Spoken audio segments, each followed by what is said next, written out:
To say, there are two types. Number one is distress. Number two is eustress. Kaning unahan to ning number 2 kay mas ganahan ko discuss ani kasi ang number 3, number 1. Ang eustress is positive ni siya nga stress.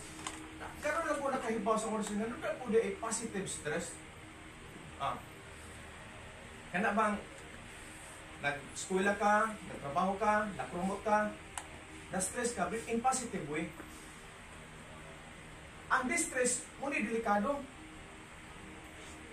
Damaging stress kini siya. Unlike sa eustress nga, that protects health.